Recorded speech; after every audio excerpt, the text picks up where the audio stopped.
Welcome to Purpose. I'm your host, Brittany Zonker. On today's episode, I have a very decorated Olympic athlete, Ed Moses. Thanks for coming to the show. Of course. So, swimming is your sport. How long have you been swimming? I've been swimming for a while. I mean, I started when I was 6. I had some breaks in middle school and high school, and then picked it back up when I was 16. Very competitively, so. You are an Olympic swimmer, and you picked it back up when you were 16. Yeah. So how long did you stop swimming? I stopped swimming, I'd say, for about 4 years, from when I was 11 to 15, right in that early teenage years. I played so many other sports, I just really wasn't in love with swimming. You know, I wanted to play basketball, baseball with my friends, and getting up at 5 a.m. and jumping in a cold pool just really wasn't my thing. And I was like, I'd rather go hit the ball around a little bit. But, you know, I never saw it falling back in my lap when I was a junior in high school, and then, you know, a couple years later being in the Olympics. That's insane. That is crazy that you were like, no, I don't want to be a swimmer. I'm good. I'm going to do other sports. And then you become an Olympic gold medalist. So take me from stopping swimming to how you get back into it. Well, you know, honestly, the breaking factor was around my junior in high school, and you know, I wanted to play a sport in college, and I was looking like I wasn't really good enough in anything else. So I lived in Virginia, and obviously you can't really play some of the sports I wanted in the winter, outdoor sports. So I was like, well, worst case scenario, if I go back and swim, I'll at least get in good shape and be ready for, you know, the end of my junior year, and maybe get better in something else and play a D1 sport. But it kind of just fell back in my lap after my junior year, and I picked up swimming, and all of a sudden, you know, I was amongst the best high schoolers that were looking to swim in college, and I was like, I don't know if I love it that much, but I'm good, you know, and I was winning. So I kind of fell in love with winning first, and then was like, well, if I want this winning to continue at a higher level, I probably should take it pretty seriously. Yeah. What were some of the people that did their whole lives mad at you? Were they like, Ed, you come in here and you just swam in years? Yeah, you know, that of course that's going to happen, you know, but I kind of like took that as like a little ego booster, you know, that, you know, you've committed your life to it. But I did when I was younger. I was good. I definitely was good. I was one of the, you know, the best younger swimmers, you know, in my state and stuff. So I wasn't a miracle, but for sure to be at Olympic level, you know, you don't just dabble in it. So when I did come back and became the best breaststroker in high school, there was a little bit of animosity, but you know, it is what it is. You know, it's survival of the fittest at the top. So if you're going to sit around and make excuses all the time, then that's on you. But you know, I was looking to make something of it. That's amazing. So do you use that as the fuel? Like, well, you know what, you're Sure. going to talk crap on me, I'm going to whoop you then. Absolutely. I mean, you know, when it comes to race day, it's, you know, you can't talk your practices and that. It's a very, you know, objective sport. It's 100 meters there and back. You know, you can't stop me, he can't stop me. It's how fast can I go there and back? And then you stack that up against everybody else. So, you know, there's no hiding, there's no passing the ball. You know, there's nothing like that. It's just on you, and then that clock is just the truth as to how good you are. And so you excelled high school and in college, so you got a D1 scholarship as well, correct? Yeah, so Virginia. yeah, correct. After my senior year, I was the highest ranked breaststroker in the country, so I took a scholarship to the University of Virginia, and this was in 1998, the fall of 1998, and the Olympics were two years away, a little less than 2 years away. So I took a college scholarship, swam there for a year, and then my sophomore year was the year of the Olympic year, which I did swim for UVA, but that's all prep going into the Olympic trials. And I broke my first 2 world records in the year 2000. World records. Yeah. Like you just say this, just like shattered my world record. Like world records. I mean, after 13 of them, you know, it kind of gets. I'm just kidding. No, but it one at all. Like, but I would get it in jump roping. You know, like you get like it's fine, world record in swimming. That's incredible. I'm just blessed that swimming was a sport and that, you know, I was able to excel in it. So. Blessed, and you worked hard. Yeah, so you were born no doubt. with natural talent, Definitely, or obviously if definitely. you can leave it and come back. But I feel like your determination as a person, and in an individual sport, or you know, your 100 freestyle or breaststroke, it's like you have to focus. Like your mental toughness, it's you. Yeah, absolutely. So you also joined team, right, for some of the relays. Yeah. So how do they pick people for the teams? So the interesting part is like when people understand the dynamic of the Olympics, individual and then team. Well, you qualify as an individual, and then the best individual in that event, they choose you for the relay. Okay. So, as crazy as it sounds, once I made the Olympic team in the 100-meter breaststroke, you need somebody to do the 100-meter backstroke, the 100-meter fly, and the 100-meter free. So, once we qualified in the Olympics, which was only 6 weeks before the Olympics, so I'm on an Olympic team with 3 guys that I've never met before, and everybody's like, I don't understand, and like with guys you never met before, and I'm like, I swear, some of these guys on my team in the Olympics I never met before. They might have trained in Washington, they might have trained in Illinois, and it's just basically a conglomerate of the best swimmers in the country. You go to Olympic trials, on that day you have to get first or second. That's it in your event. If you're sick that day, nobody cares. I don't care if you have the world record and you get third by 100th of a second and you won a gold medal in the past 5 Olympics, nobody cares. It's one day, one race to make the Olympic team. So much pressure. Tons of pressure. How would you prep for that pressure? Like, what was your zone out type of moment? The one thing that you can stand on when you get up there and it's race day is that you put in the work. And I really felt like I had worked harder and done everything to the fullest that I possibly could. So when you stand there, basically, like I said, it's just stacking your best against the next person's best. There's not much adversity for the adversity that you create, and that's the pressure right there. So you look at yourself and say, do I have it today or do I not? And you consistently had it, obviously, to get to the of course. level. There's ups and downs too, though. There's a lot of times that people just look at the gold medal and think everything was, gravy and wonderful. But there's lots of times when I lost races. In 2004, when I went back to make the Olympic team, I was the favorite and I missed it in an event. So you did. For sure. And I've lost a world record in a race before to somebody, and then I beat them, the next year. But those things happen, and that's just part of sport. How do you feel that losing had helped you with some of your purpose? Yeah, I mean, losing sucks. Yeah. It just makes you look at yourself as to, whether you completely agree that you did everything right, or if it was your best, and is your best just not better than the next person, and like I said, in a sport that's so objective, it's very clear.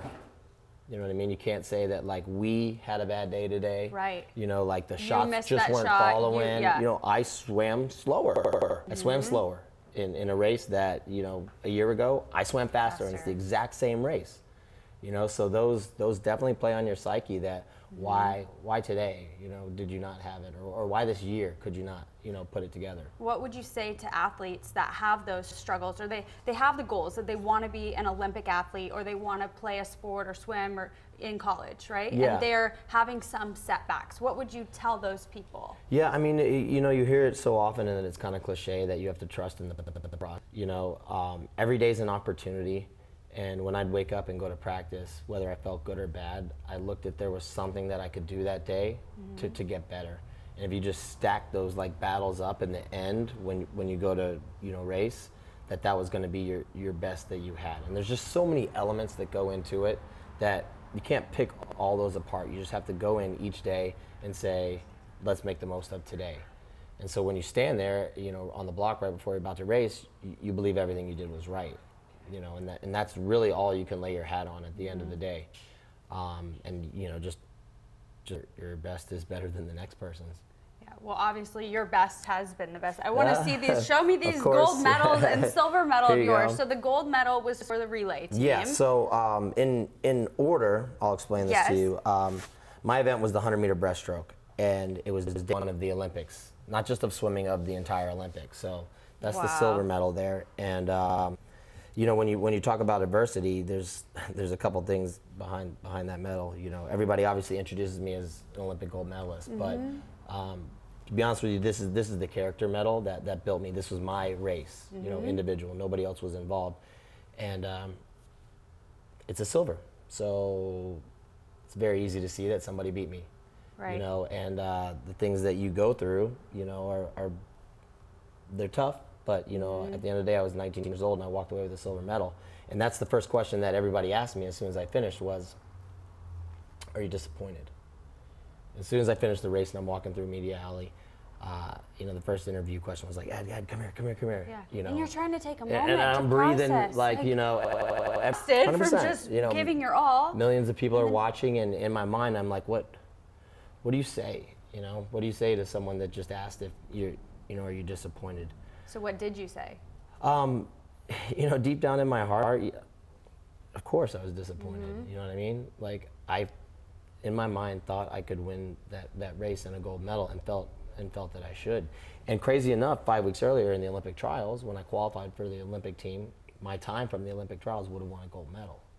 So technically I was a little bit slower and off my game, but like I told you before, you give your best on that day, Right. what you have and what you I'd like to point out though, I don't think anyone thinks that you didn't give your best and your all. Yeah, You got second place Yeah. technically, but in the world. So Yeah. if you look at that, Ed, I'm so proud of you to Well, I even appreciate have that. medaled. Yeah. There are people that went to the Olympics that didn't even medal in this Yeah. event. So for you to triumph and come out even with a silver, that's a personal victory. Yeah, so well, I thank think you. that's something you should And, be and very I try proud and think of. that, in my mind, I think driven, competitive side of me that, an opportunity was there for the taking, but you have to think that way, right? Like you're not going to win a silver medal if I just think, oh, we'll see what happens today, right? Like my mind and heart was set on winning a gold medal. I think everyone there, because why would you go in otherwise, competition right. unless you want to win? Right. So, when I get asked that question, it's hard, but I take a step back and was like, 2 years ago,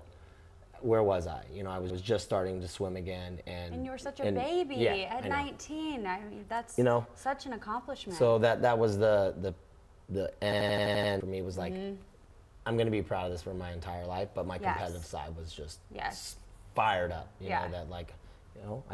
I led the race for 99 meters and I lost by 3 inches. You know what I mean? And hard. But that's the sport.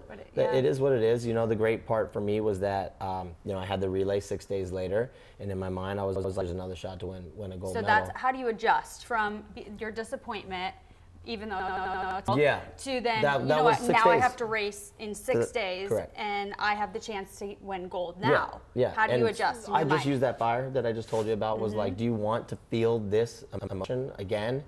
And I used that the next 6 days to prepare and get ready for the relay. And we had a really good team. We're always strong as Americans, but everybody did have to do their part. So my portion of the leg, fortunately, I was able to swim the fastest leg ever on my leg, and we broke the world record, and I won a gold medal. So. Yeah. I love this. He's just like, I just won the fastest, have a world record, and a gold medal, and that's it. So it was a good feeling because it was the last race of the Olympics. This one was the first, and this one was the last. So, the crazy part, as you say, sometimes I'm a little bit aloof about it, but the craziest moment for me was when I was at closing ceremonies, which was about a week later, and there's 100,000 people, in the stadium. And they all just wanted to like touch and like see me and like feel the medal. And for me, that's when it kind of sunk in that like these are people I've never met like in my entire life or don't know anything about me, but they were just in awe or like huge fans of like my feat of what I just did. Yes. And for me, I was like, you know what, that's pretty cool. I think that's really why I did this. Is that like I wanted to. Prove is a hard word because you don't really have to prove anything, except to yourself. But I wanted to, be at a position where everybody was like, "Wow, that's amazing," and I was humbled by that experience, And the further away I get from it, this is 18 years ago. 2000. Now this is 18 years ago. Just the other day for me. So when I talk about it. It's really vivid. It's so easy for me to tell you these moments, like where I was and what I felt. I mean, we could go all day. I know we don't, but people would want to listen too, because it is amazing. And I would do it. Those were the moments that I remember that it was like worth every second, every ounce of pain, or like getting up at 4 or 5, 6 in the morning and doing cold things. Pool, the stuff That's the worst part, by the way. I'm sure. Like, I mean, they haven't figured it out. Like, why is it cold? Why can't it be warm? Does like cold water make you swim I don't know. faster? Why don't we start with a warmer pool and then like cool it down as we heat up? Yeah. But everybody, I'm trademarking that. Don't steal that idea like, from wait, me. that's Okay, a great idea. Let's don't go into take business. That. But back to the point is that even though it was 18 years ago, like. It doesn't define my life, but it sure set me up to like understand reality and like and how to have drive and like passion for something. Yes. And no matter what like the result is, like you said, I just pulled these out of my pocket. I really don't. I was really like, bring your medals. He's like, whipped these out of his pocket. I'm like, wait. I've lost them before, dropped them. I found them in my golf bag when I left them in there sometime. It's just, honestly, Do you ever let anybody wear these? Yeah, of course. I don't. Can you give me a gold take them medal for the night experience? if you want. I don't really No, care. I don't want it for the night. I'm too scared. I'd be like, whoa, Ed, I can't have your medals. I did sleep with them the first night just out of like cliche-ness, you know. Yeah. But after that, like it probably sits beside it sits beside maybe another ribbon that was like when I was 6. It's just. No, these are not. These should be like in a case, trophy case in your house. They just sit there. Okay, wait. So let's pretend that I just won a gold medal. Okay. Well, I mean, I played soccer, but I never won the gold medal. I would love to be able to have your gold medal on and stand, and I'll let you. Is this wrong? I'll let you have the silver. Fine. Okay. I've had that one too, as you can understand. So I'm gonna put the silver medal on you, Ed. Great. Congratulations. Great. What do you do? I don't have a bouquet of flowers. That's what you do, and then I wave my hand like this, and I smile when I told you I was kind of mad inside, but I'll smile. Yeah, you smile, but you're like about to cry. Looking at the guy beside me. You like knock him off the podium. I'm kidding. Yeah. Okay. So. Oh, yes. Cue music. Like, I knew you were setting me up for something. Okay, so. And then I stand up. Yeah. Okay. Oh. You stand up. You go on the podium You're first. Obviously higher than me. Okay. Wait. Ready? Okay. Okay. Yes. Oh my. Say congratulations. Like, congrats. And then you stand there, and then you watch the flag go up. You can lip the words or cry. You can do whatever you like. I want to cry. Yeah. If you could get a tear out right now, I'd be shocked, but. Oh my gosh. And then you look for your parents in the stands over there somewhere. Yeah. Oh my gosh. I'm getting goosebumps. I'm like. This is amazing. I'm glad we can reenact it.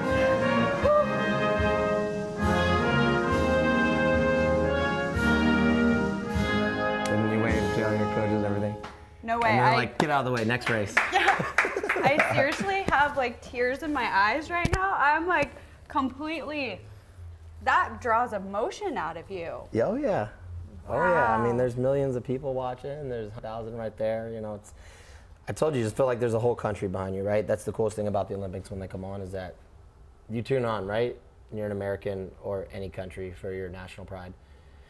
You don't know anything about, javelin or cycling or running, but you see that person with the flag on that's from your country, and what do? You just cheer for them. That's who you want, right? So that's the feeling that I felt. Like there was millions of people behind me that have never met me or know anything about me that were like, I'm behind you right now. I'm like, Ed, make a comeback. Can you make a comeback? No. Why not? No. What is it, Dana Torres? She swam till she was what, 42, 44? Yeah, amazing. Can you, I feel like all our fans, we're going to try and make Ed swim again. Okay, let's start a little Kickstarter. I will be in the fans with you. Great, okay. So you're going to get up at 4 o'clock with me tomorrow? I may be here filming at 4 tomorrow, but in spirit send you that support. So your purpose with swimming is to be able to also people. What would you say from here on now in your life? Yeah, your purposes. The hardest part for me was to like re-engage in applying what I learned in swimming into real life. You know, the crazy thing, like I told you about swimming, is that you just lose yourself in yourself. You know, like I said, I'd go to swim practice, and all I have to do is figure out how to get there and back faster. That's it. That's not true in life. You know, you have relationships, you have people that you work for, you have people that work for you, you have family pressures, you have friends. All these things don't really exist. In the swimming bubble. They do not. Yeah. You know, you're in a vacuum. And when you go out into the real world, you have to learn a lot of characteristics that maybe were good from swimming, but you have to learn to hone them. You know, once I came back into the real world and retired from swimming, your intensity sometimes is overwhelming. Your selfishness sometimes can catch people off guard, but well, because you were in an individual sport. Of course. Too. But these are things that as a character, but you need to understand how you mold them to fit in with other people. Because in the real world, you can't do anything alone. You really can't. You know, you need others. You need their expertise. You need their experience. You need their emotional support, which is true in a relationship. You know, even in family, you need those things. So I had to figure out how I take what I learned in swimming and apply it to the real world. And you know, I've taken some steps in different you know, transitional phases. I went back to business school.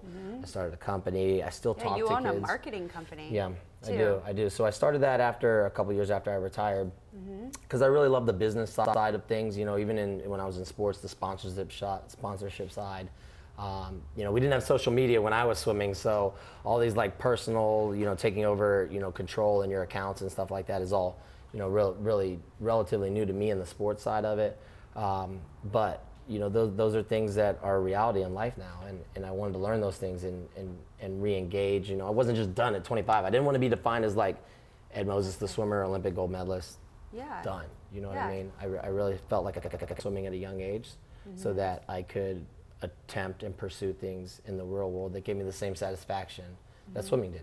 So do you feel satisfied in the marketing company? You work with kids too, and Yeah. then you also work with the Dream Hotel and Tao Group, Yeah, right, in yeah, LA? Yeah, and I think you know, all the things that I've taken on in terms of like marketing and young swimmers and families, and then now the marketing side of food and beverage and nightlife, I think that's like my share side. Now that I've done it, I want to host. I want to teach people. I want to get them more exposure, you know, to things that I've learned like in life, and I think that's why I kind of went in that direction. And I love it. I love waking up like with the challenge that is Not like at 4. Or you are up until 4 now with the nightlife, right? Flip-flop schedules. I definitely did. I'm a little bit more of an afternoon person than a morning person now, but it just comes with the territory. It's just another challenge. I love being out there. I love showing people, sharing my story, and showing people a good time, and like just kind of just interacting, because I felt like I lost a lot of that when I was, like I told you, it's just me and my coach. Yeah. You know, and now I want to make up on time on like meeting people, like learning about them, like helping, and it's been great. I mean, I'm 38 years old now, 38 years young. Yes. And you know, I'm out there just doing different things, and you know, it's always nice to come back and reflect on my days that kind of like established me, you know, as a person. But there's just so much more to do right now, so much. Well, so your purpose with swimming and helping people is now translated into your career. Yeah. And what would you say to people when they're in their next step from their sport or from a transition in life? Because some people aren't going from an Olympic athlete situation to a career. But what's your greatest piece of advice for them? I think particularly for where I came from in the sport of swimming, where it really is not about the end result. And you know, it is about the day-to-day learning process. And even when people think they lost, that I promise that loss somehow is creating a win for you in the future. You know, whether it is as, you know, difficult as getting fired from a job, that you might not have seen an opportunity, that you might not have met somebody that day because of the way you felt and looked and the way you spoke to them, that nothing is really like abstract and in a vacuum. Everything really combines for the next like win. So as long as you're out there doing and out there like creating, everything is pushing you to the direction that you need to be pushed.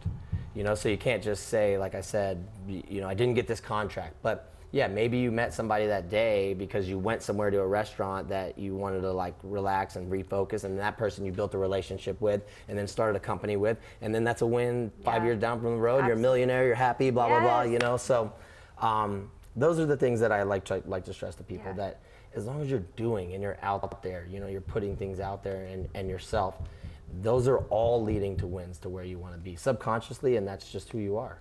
That's pretty amazing, Ed. So going from your somewhat disappointing silver medal to taking that to your win now in your career, I would love everybody to be able to follow you. So on your social media, you can follow Ed Moses, correct? Yeah, Eddie, Eddie E-D-D-I-E. Moses. We'll put it up on the screen for you guys. And as you noticed, I didn't take the gold medal off. And as you noticed, I did notice. Yeah, I was holding on to his, but yeah, he's like, sleep with it tonight, Britt.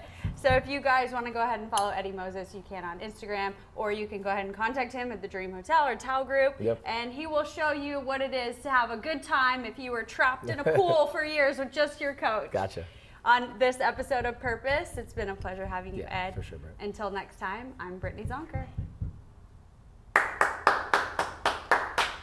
Minus your construction. I was like, what are they doing back there? Hopefully Cheering for you. Yeah. Can we take a picture with these medals on together? Put them both on. Oh my gosh.